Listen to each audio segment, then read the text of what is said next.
beyond the barrier of reality. In a vast void there's a world, almost like yours. It's like nothing has changed. It's the same sky you see, same stars that shine at night, same soil and even the same air you breathe through your entire life. But such a world is not like anything you would see outside the craziest of dreams. A world where familiar creatures have to deal with beasts from the past, and at the same time unique creatures never seen in any other place roam the realm of wondrous possibilities, and where demons wander in every dark corner. This is the garden.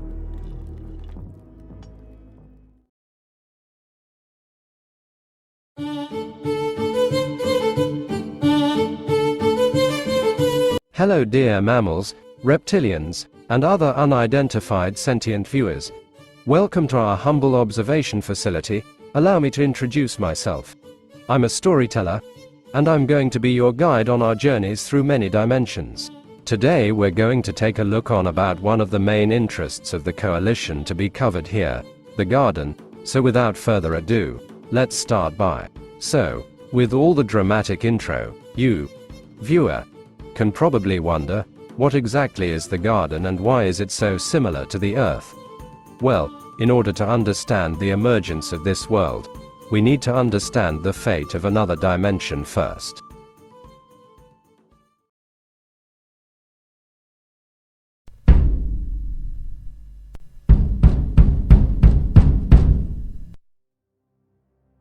This is Outworld, a totally desolate dimension dominated by demons. While it's not yet time to dive head first into the inhabitants of this dimension, it's important to know that one day, this desolate land was once identical to your home. Outworld has long been a twin dimension of yours, but much more advanced, with one of its greatest assets being technology and research for the study and possible colonization of other dimensions. And if you've ever watched sci-fi movies where humans start studying things beyond their comprehension, the future was obvious. They're screwed.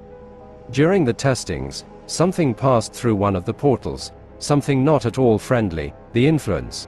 One of the main theories created by ancient humans is that such entities served some purpose to an extinct civilization, but there was no time to speculate before such an entity started to spread.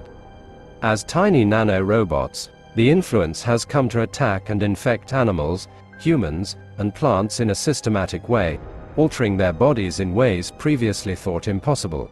All manner of efforts against such entities were practically futile, and one by one, every form of resistance was slowly eliminated. However, hope still loomed on the horizon. In the basements of humanity's last hardy base, the biggest operation of mankind was about to begin. The last humans of that dimension were preparing a large experimental machine. Its origin was mysterious, and to this day, it is not known for sure how it was even created. But it was ready to be launched on a one-way journey.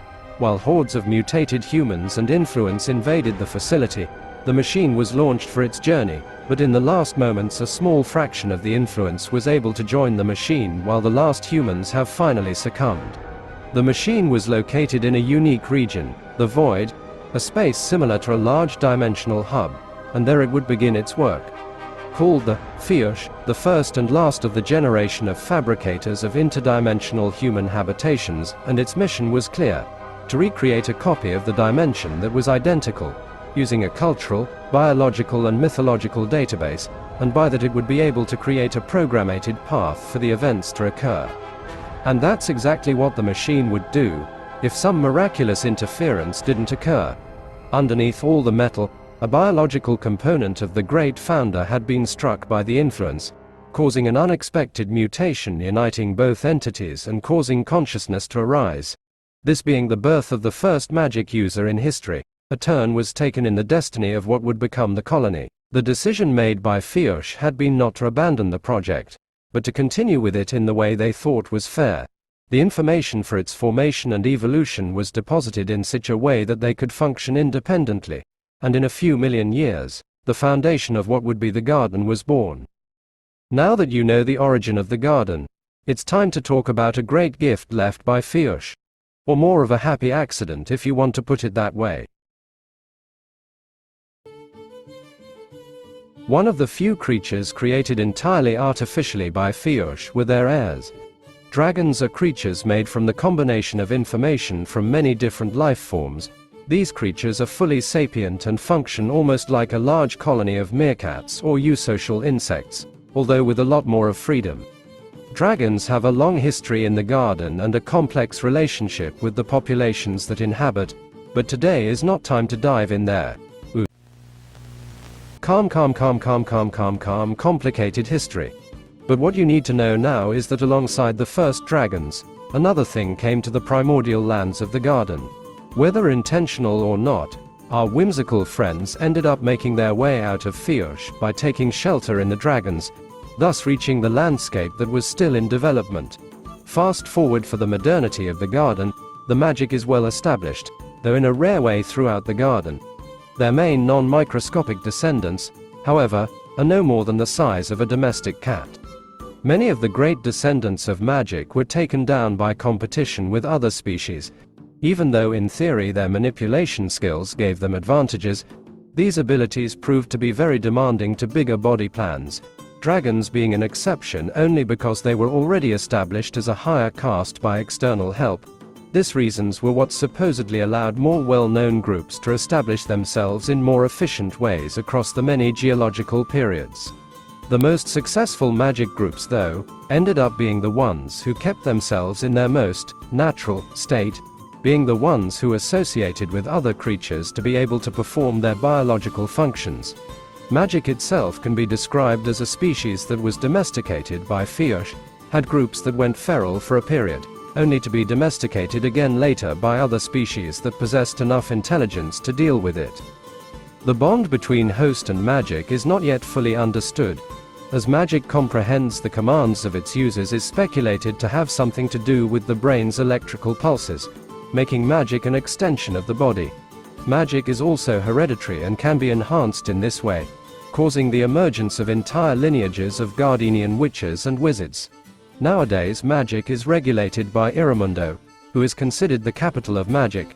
The scholars of said divide magic into arts of practice just as a school of combat would divide martial arts into respective categories, making it easy to study them. Several groups would eventually emerge to follow in Faolan's footsteps as practitioners of magic. Some animals to this day in the garden use magic to aid in growth, resistance, disease prevention among other reasons, but it is in the softened species that magic can reach its greatest potential and rival even the all-powerful draconic magic.